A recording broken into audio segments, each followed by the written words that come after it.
একটা প্রশ্ন করি, কোনো দিন এমন হয়েছে একটা কাজ করতে গিয়ে তোমার ভেতর থেকে গলা উঠেছে, ইচ্ছে করছেই না?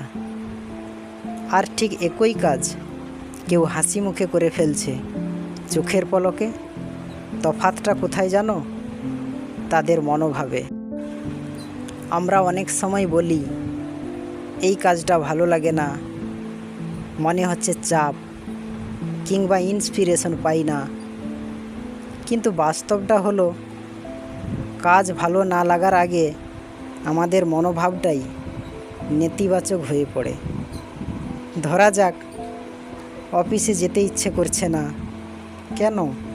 কারণ আগেই মনে হয়েছে আজকের দিনটা বিরক্তিকর হবে। কিন্তু যদি ঠিক তার উল্টোটা ভাবো, আজ একটা জিনিস হলেও আমি শিখব, এই দৃষ্টিভঙ্গি থাকলে কি হবে জানো? একঘেয়ে দিনেও তুমি খুঁজে পাবে কিছু নতুন, কিছু শেখার মতো। তাহলে কিভাবে গড়ে তুলবে সেই সঠিক মনোভাব? 3টা জিনিস মনে রাখো। 1. উদ্দেশ্য স্পষ্ট করো। তুমি কেন এই কাজটা করছো সেটাই বারবার মনে করাও নিজেকে। 2. নিজেকে ছোট ছোট লক্ষ্য দাও। বড় লক্ষ্য বিভ্রান্ত করতে পারে, কিন্তু ছোট সফলতা মনোভাব গড়ে তুলতে সাহায্য করে। 3. নেতিবাচক চিন্তা ধরেই ফেলো। পারবো না, ভালো লাগছে না, এই চিন্তাগুলোকে চ্যালেঞ্জ করো। ভগবান শ্রীকৃষ্ণ বলেছিলেন, the only way to do great work is to love what you do.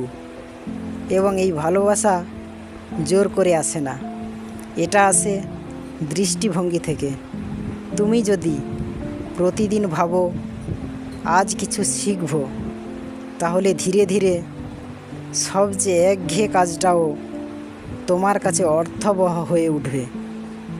একটা উদাহরণ দিই, একজন ছাত্র প্রতিদিন 10টা পৃষ্ঠা পড়ে, আর একজন সেই পৃষ্ঠাগুলো দেখে শুধু ভাবে বোরিং। প্রথমজন ধীরে ধীরে নিজের ভবিষ্যৎ গড়ে তোলে, কারণ দৃষ্টিভঙ্গি ঠিক ছিল। এই পার্থক্যটাই জীবন গড়ে দেয়। তোমার কর্ম তুমি পাল্টাতে পারো না সব সময়, কিন্তু মনোভাব, সেটা সম্পূর্ণ তোমার হাতে। প্রতিটি সকাল শুরু করো একটা ভাবনা নিয়ে, আজ আমি আমার মনোভাবের শক্তি দিয়ে দিনটাকে জয় করব। কারণ মনে রেখো, তোমার মনোভাবই ঠিক করে দেবে তোমার কর্ম কত দূর যাবে।